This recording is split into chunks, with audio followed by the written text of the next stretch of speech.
नमस्कार। कहानी कलश में आपका हार्दिक अभिनंदन है और मैं प्रेमचंद की अनमोल कहानियां जो पिछले वीडियो में गृहदाह का पहला भाग मैंने सुनाया था 1 से लेकर 7 तक का, तो अब मैं अगला भाग सुनाने जा रहा हूं 8 से लेकर अंतिम तक, जो कहानी का जो अंत है वहां तक सुनाने जा रहा हूं। बहुत ही संवेदनशील कहानी है, भावनाओं को उद्वेलित करने वाली कहानी है। प्रेमचंद ने अपने दर्द को इसमें निचोड़ दिया है। वास्तविक रूप से अगर कहा जाए तो प्रेमचंद के बचपन का जो जीवन उनका बीता है, किस प्रकार उनके जीवन में विमाता द्वारा कष्ट दिया गया, कैसे वो पीड़ित थे, तो उस दर्द को उसमें उन्होंने रखा है। तो आइए सुनिए कहानी का 8वें से लेकर अंतिम भाग तक। भाग 8वां। देव प्रकाश यह पढ़कर अवाक रह गए, फिर आग्रह करने का साहस न हुआ। देवप्रिया ने नाक सिकोड़ कर कहा, यह लौंडा देखने को सीधा है जहर का बुझाया हुआ, कैसा 100 कोस से बैठा हुआ बर्छियों से छेद रहा है। ज्ञान प्रकाश ने यह पत्र पढ़ा तो उसे मर्माघात पहुंचा। दादा और अम्मा के अन्याय ने ही उन्हें इस भीषण व्रत धारण करने पर बाध्य किया। इन्हीं ने उन्हें निर्वासित किया और शायद सदा के लिए। न जाने अम्मा को उनसे क्यों इतनी जलन हुई। मुझे तो अब याद आता है कि किशोरावस्था से ही वे बड़े आज्ञाकारी, विनयशील और गंभीर थे। अम्मा की बातों का उन्हें जवाब देते नहीं सुना। मैं अच्छे से अच्छा खाता था, फिर भी उनके तेवर मैले न हुए। हालांकि उन्हें जलना चाहिए था। ऐसी दशा में अगर उन्हें गृहस्थ जीवन से घृणा हो गई तो आश्चर्य ही क्या है। फिर मैं ही क्यों इस विपत्ति में फंसूं? कौन जाने मुझे भी ऐसी ही परिस्थिति का सामना करना पड़े। भैया ने बहुत सोच समझ कर यह धारणा की है। संध्या समय जब उसके माता पिता बैठे हुए इसी समस्या पर विचार कर रहे थे तो ज्ञान प्रकाश ने आकर कहा, मैं कल भैया से मिलने जाऊंगा। देवप्रिया, क्या कलकत्ता जाओगे? ज्ञान प्रकाश, जी हाँ। देवप्रिया, उन्हीं को क्यों नहीं बुलाते? ज्ञान प्रकाश, उन्हें कौन मुंह लेकर बुलाऊं? आप लोगों ने पहले ही मेरे मुंह में कालिख लगा दी है। ऐसा देव पुरुष आप लोगों के कारण विदेश में ठोकर खा रहा है और मैं इतना निर्लज हो जाऊं कि। देवप्रिया, अच्छा चुप रह, नहीं ब्याह करना है तो न कर, जले पर नून मत छिड़क। माता पिता का धर्म है इसलिए कहती हूँ, नहीं तो यहाँ ठेंगे की परवाह नहीं है। तू चाहे ब्याह कर चाहे कुंवारा रह, पर मेरी आंखों से दूर हो जा। ज्ञान प्रकाश, क्या मेरी सूरत से भी घृणा हो गई? देवप्रिया, जब तू हमारे कहने में नहीं तो जहाँ चाहे रह, हम भी समझ लेंगे कि भगवान ने लड़का ही नहीं दिया। देवप्रकाश, क्यों व्यर्थ में ऐसे कटु वचन बोलती हो? ज्ञान प्रकाश, अगर आप लोगों की यही इच्छा है तो यही होगा। देवप्रकाश ने देखा कि बात बतंगड़ हुआ जाता है तो ज्ञान प्रकाश को इशारे से टाल दिया और पत्नी के क्रोध को शांत करने की चेष्टा करने लगे। मगर देवप्रिया फूट फूट कर रो रही थी और बार बार कहती थी, मैं इसकी सूरत नहीं देखूंगी। अंत में देव प्रकाश ने चिढ़कर कहा, तो तुम्ही ने तो कटु वचन कहकर उसे उत्तेजित कर दिया। देवप्रिया, यह सब विष उसी चांडाल ने बोया है जो यहाँ से 7 समुद्र पार बैठा मुझे मिट्टी में मिलाने का उपाय कर रहा है। मेरे बेटे को मुझसे छीनने के लिए उसने यह प्रेम का स्वांग भरा है। मैं उसके नस नस पहचानती हूँ। उसका यह मंत्र मेरी जान लेकर छोड़ेगा। नहीं तो मेरा ज्ञानू, इसने कभी मेरी बात का जवाब नहीं दिया, यूं मुझे न जलाता। देवप्रकाश, अरे तो क्या वह विवाह ही न करेगा? अभी गुस्से में अनाप शनाप भग गया है, जरा शांत हो जाएगा तो मैं समझाकर राजी कर दूंगा। देवप्रिया, मेरे हाथ से निकल गया। देवप्रिया की आशंका सत्य निकली। देवप्रकाश ने बेटे को बहुत समझाया, कहा तुम्हारी माता इस शोक से मर जाएगी, किंतु कुछ असर न हुआ। उसने एक बार नहीं करके हाँ न की। निदान पिता भी निराश हो गए। 3 साल तक प्रतिवर्ष विवाह के दिनों में यह प्रश्न उठता रहा, पर ज्ञान प्रकाश अपनी प्रतिज्ञा पर अटल रहा। माता का रोना धोना निष्फल हुआ। हाँ, उसने माता की एक बात मान ली, वह भाई से मिलने कलकत्ता न गया। 3 साल में घर में बड़ा परिवर्तन हो गया। देवप्रिया की तीनों कन्याओं का विवाह हो गया। अब घर में उसके सिवा कोई स्त्री न थी। सूना घर उसे फाड़े खाता था। जब वह नैराश्य और क्रोध से पागल हो जाती तो सत्य प्रकाश को खूब जी भर कर कोसती, मगर दोनों भाइयों में प्रेम पूर्वक पत्र व्यवहार बराबर होता रहता था। देव प्रकाश के स्वभाव में एक विचित्र उदासीनता प्रकट होने लगी। उन्होंने पेंशन ले ली और प्रायः धर्म ग्रंथों का अध्ययन किया करते थे। ज्ञान प्रकाश ने भी आचार्य की उपाधि प्राप्त कर ली थी और एक विद्यालय में अध्यापक हो गए थे। देवप्रिया अब संसार में अकेली थी। देवप्रिया अपने पुत्र को गृहस्थी की ओर खींचने के लिए नित्य टोने टोटके किया करती। बिरादरी में कौन सी कन्या सुंदरी है, गुणवती है, सुशिक्षिता है, उसका बखान किया करती। पर ज्ञान प्रकाश को इन बातों को सुनने की भी फुर्सत न थी। मोहल्ले के और घरों में नित्य ही विवाह होते रहते थे। बहुएं आती थीं, उनकी गोद में बच्चे खेलने लगते थे। घर गुलजार हो जाता था। कहीं विदाई होती थी, कहीं बधाइयाँ आती थीं। कहीं गाना बजाना होता था और कहीं बाजे बजाए जाते थे। यह चहल पहल देखकर देवप्रिया का चित्त चंचल हो जाता। उसे मालूम होता, मैं ही संसार में सबसे अभागिन हूं, मेरे ही भाग्य में यह सुख भोगना नहीं बदा। भगवान, ऐसा भी कोई दिन आएगा कि मैं अपनी बहू का मुख चंद्र देखूंगी, उसके बालकों को गोद में खिलाऊंगी। वह भी कोई दिन होगा कि मेरे घर में भी आनंदोत्सव के मधुर गान की तानें उठेंगी। दिन रात यही बातें सोचते सोचते देवप्रिया की दशा उन्मादिनी की सी हो गई। आप ही आप सत्य प्रकाश को कोसने लगती। वही मेरे प्राणों का घातक है। तल्लीनता उन्माद का प्रधान गुण है। तल्लीनता अत्यंत रचनाशील होती है। वह आकाश में देवताओं के विमान उड़ाने लगती है।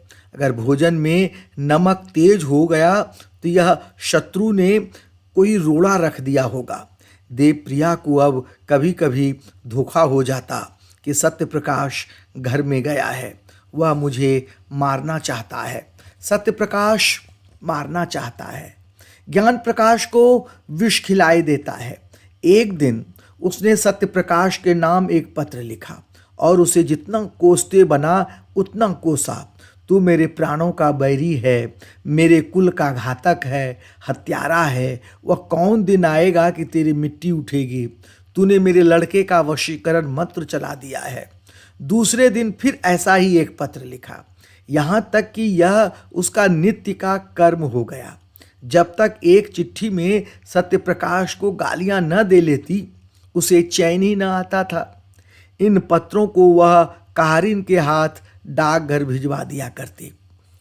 ज्ञान प्रकाश का अध्यापक होना सत्य प्रकाश के लिए घातक हो गया। परदेश में उसे यही संतोष था कि मैं संसार में निराधार नहीं हूँ। अब वह अवलंब भी जाता रहा। ज्ञान प्रकाश ने जोर देकर लिखा, अब आप मेरे हेतु कोई कष्ट न उठाएं। मुझे अपनी गुजर करने के लिए काफ़ी से ज़्यादा मिलने लगा है। यद्यपि सत्य प्रकाश की दुकान खूब चलती थी, लेकिन कलकत्ता जैसे शहर में एक छोटे से दुकानदार का जीवन बहुत सुखी नहीं होता। 60-70 रुपये की मासिक आमदनी होती ही क्या है। अब तक जो कुछ बचाता था वह वास्तव में बचत न थी बल्कि त्याग था। एक वक्त रूखा सूखा खाकर एक तंग आर्द्र कोठरी में रहकर 25-30 रुपये बच जा रहते थे। अब दोनों वक्त भोजन करने लगा, कपड़े भी जरा साफ पहनने लगा, मगर थोड़े ही दिनों में उसके खर्च में औषधियों की एक मद बढ़ गई और फिर वही पहले की ही दशा हो गई। बरसों तक शुद्ध वायु, प्रकाश और पुष्टिकर भोजन से वंचित रहकर अच्छे से अच्छा स्वास्थ्य भी नष्ट हो सकता है। सत्य प्रकाश को भी अरुचि, मंदाग्नि आदि रोगों ने आ घेरा। कभी कभी ज्वर भी आ जाता। युवा अवस्था में आत्मविश्वास होता है, किसी अवलंब की परवाह नहीं होती। वयोवृद्ध दूसरों का मुंह ताकती है, आश्रय ढूंढती है। सत्य प्रकाश पहले सोता तो एक ही करवट में सवेरा हो जाता। कभी बाजार से पूरियां लेकर खा लेता, कभी मिठाइयों पर टाल ले देता, और पर अब रात को अच्छी तरह नींद न आती और बाजारी भोजन से घृणा होती। रात को घर आता तो थककर चूर चूर हो जाता था। 9वां भाग। ज्ञान प्रकाश का अध्यापक होना सत्य प्रकाश के लिए घातक हो गया। परदेश में उसे यही संतोष था कि मैं संसार में निराधार नहीं हूं। अब यह अवलंब भी जाता रहा। ज्ञान प्रकाश ने जोर देकर लिखा, अब आप मेरे हेतु कोई कष्ट न उठाएं। मुझे अपनी गुजर करने के लिए काफ़ी से ज़्यादा मिलने लगा है। यद्यपि सत्य प्रकाश की दुकान खूब चलती थी, लेकिन कलकत्ता जैसे शहर में एक छोटे से दुकानदार का जीवन बहुत सुखी नहीं होता। 60-70 रुपये की मासिक आमदनी होती ही क्या है। अब तक जो कुछ बचाता था वह वास्तव में बचत न थी, बल्कि त्याग था। एक वक्त रूखा सूखा खाकर एक तंग आर्द्र कोठी में फिर से सुनिए, एक तंग आर्द्र कोठरी में रहकर 25-30 रुपये बच जाते थे। अब दोनों वक्त भोजन करने लगा, कपड़े भी जरा साफ पहनने लगा, मगर थोड़े ही दिनों में उसके खर्च में औषधियों की एक मद बढ़ गई और फिर वही पहले की सी दशा हुई। बरसों तक शुद्ध वायु, प्रकाश और पुष्टिकर भोजन से वंचित रहकर अच्छे से अच्छा स्वास्थ्य भी नष्ट हो सकता है।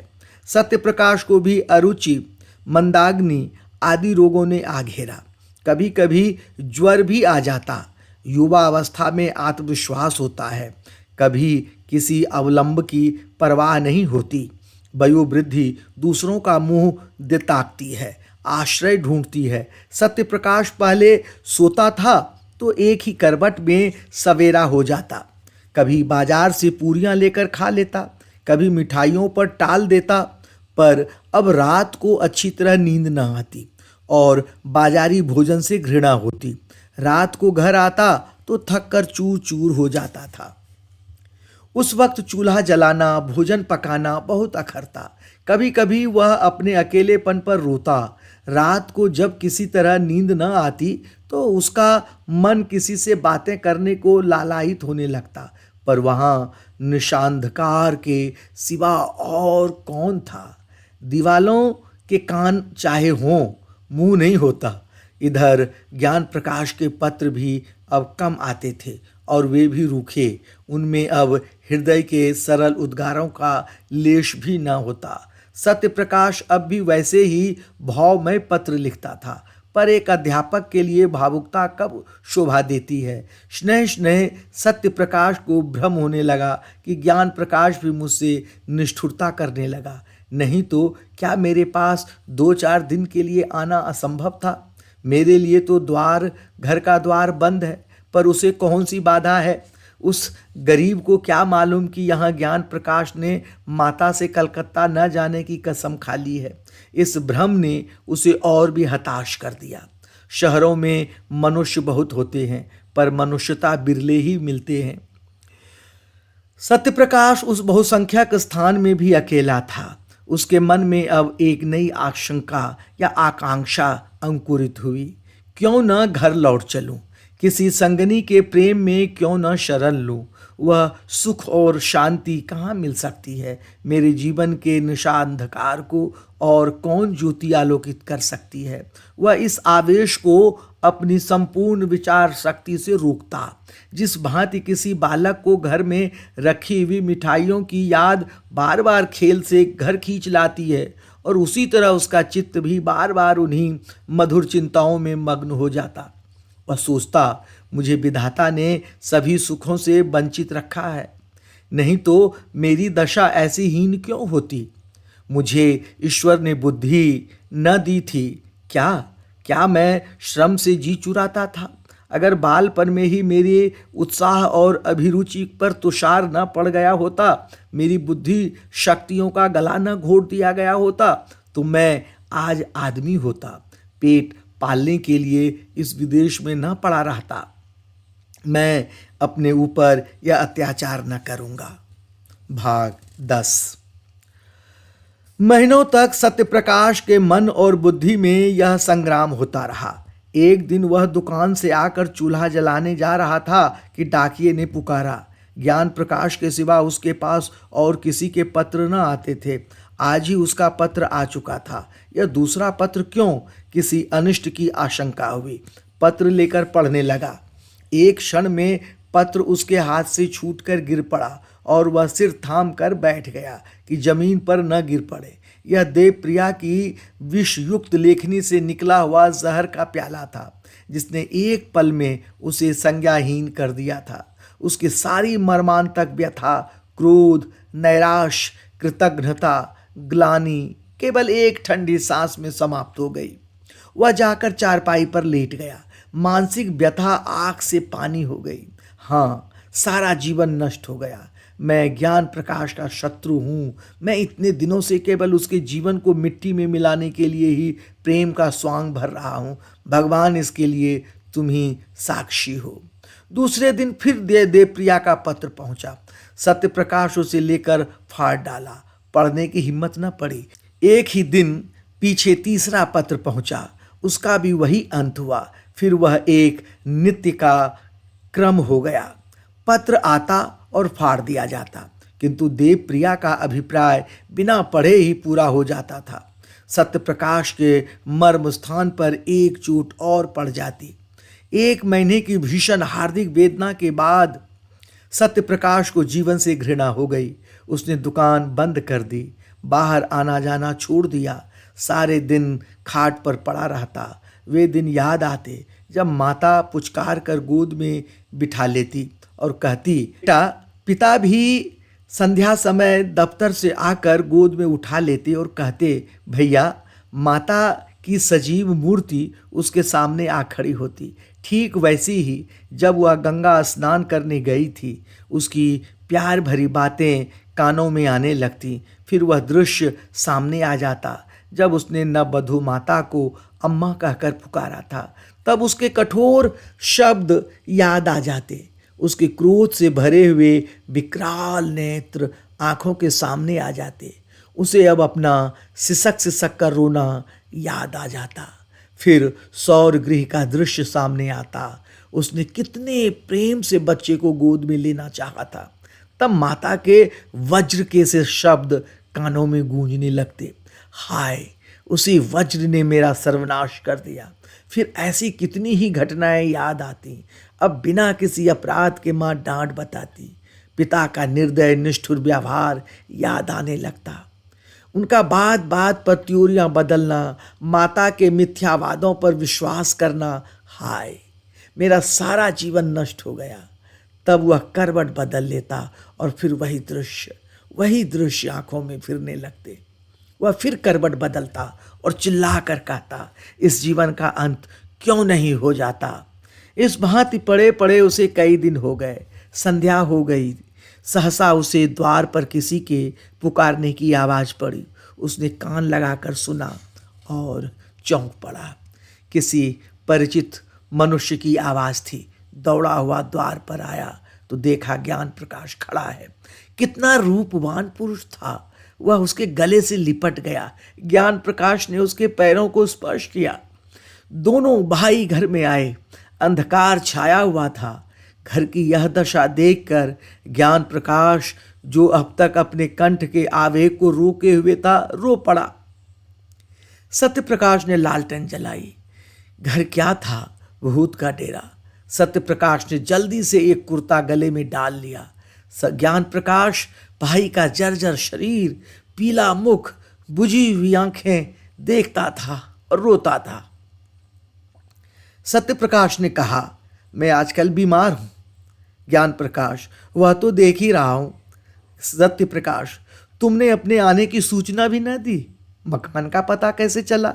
ज्ञान प्रकाश, सूचना तो दी थी, आपको पत्र न मिला होगा। सत्यप्रकाश, अच्छा, हाँ दी होगी। पत्र दुकान में डाल गया होगा। मैं इधर कई दिनों से दुकान नहीं गया। घर पर सब कुशल है? ज्ञान प्रकाश, माताजी का देहांत हो गया। सत्यप्रकाश, अरे क्या बीमार थी? ज्ञान प्रकाश, जी नहीं, मालूम नहीं क्या खा लिया। इधर उन्हें उन्माद सा हो गया। पिताजी ने कुछ कटु वचन कहे थे, शायद इसी पर कुछ खा लिया। सत्य प्रकाश, पिताजी तो कुशल से हैं। ज्ञान प्रकाश, हाँ, अभी मरे नहीं हैं। सत्य प्रकाश, अरे क्या बहुत बीमार हैं? ज्ञान प्रकाश, माता ने विष खा लिया तो वे उनका मुंह खोलकर दवा पिला रहे थे। माताजी ने जोर से उनकी 2 उंगलियां काट ली। विष उनके शरीर में पहुंच गया।